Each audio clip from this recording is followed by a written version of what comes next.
Hi and welcome. So we are going to work on balance here. When we start our journey through hand balance practice, it's very important to remember that we've taken many steps before we've gotten here. One of the things that we do to get here to learn besides breathing is things like how to stand on our feet and walk. This helps us to learn trial and error of balance, crawling as a child, then rolling around. So all of these animalistic moves is so important to understand that we have been doing balance for many, many years, and handstands is another stepping stone. So to go back to basics, simply standing on your feet. Plant your feet firmly on the ground and close your eyes. Observe what is happening here. The balance usually starts with the head here. When we think about balance, we think about whatever our head is doing, our feet are reacting to. It's not that we're trying to balance with our feet, it's simply that our head is constantly navigating the movement, okay? And it's navigating the center of gravity, the way you react to it, and the way we adapt and change to keep ourselves balanced. So when we observe movement, always start with your head, watch what it's doing. Your mind can go back and forth between your feet and the top of your head, so scanning your body, even your neck, your shoulders, your fingertips.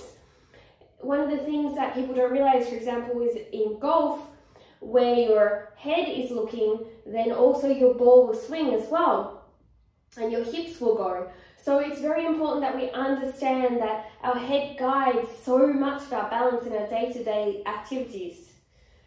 So if you want to learn balance, a great way to start is to start by all of the micro movements.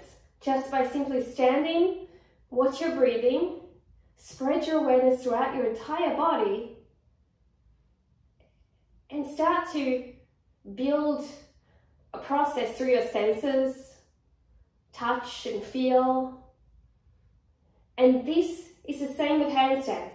It's not about thinking so much, it's about getting into your body, into the point where you start to have a mind-muscle connection, and the internal parts is communication. Just like walking, we don't fall over anymore, we don't think too much.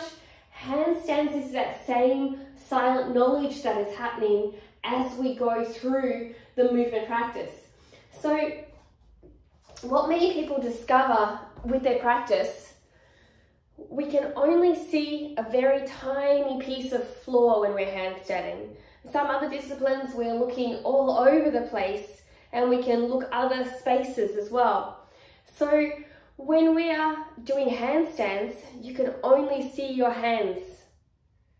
And what really creates the confusion is we don't often sink into the feelings of it.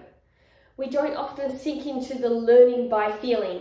We go through all these thoughts and wonder what's happening. So, for example, if you closed your eyes, placed your hand out and moved it left or right to the side of your body with your eyes closed, you do this by a sense of sensation and feeling, okay? But you know that it's on the side here, you know that it's on the front, you know that your fingers are closed, you know your fingers are open. And this is the knowledge we are building as we do our handstands.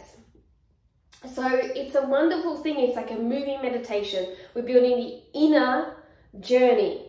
So I always like to talk about fitness from the inside out, and this is a prime example of how to discover and keep track of what is going on in the body from the internal world and the rhythm. So this way you will be able to know how to change your balance from all of the feels and all of the awareness, and to start to bring that into practice. Start by just standing, maybe standing with 2 feet, closing your eyes. If you have the ability, come onto one tiptoe, maybe 1 foot, closing your eyes. And this movement alone is fantastic if you've got sore knees, to use all the tiny muscles along your knees to strengthen it up. And then in turn, it will help you to learn the awareness and trust and the intuition needed to build handstand alignment. So here's an introduction to as we go through handstands. Let's go a little deeper.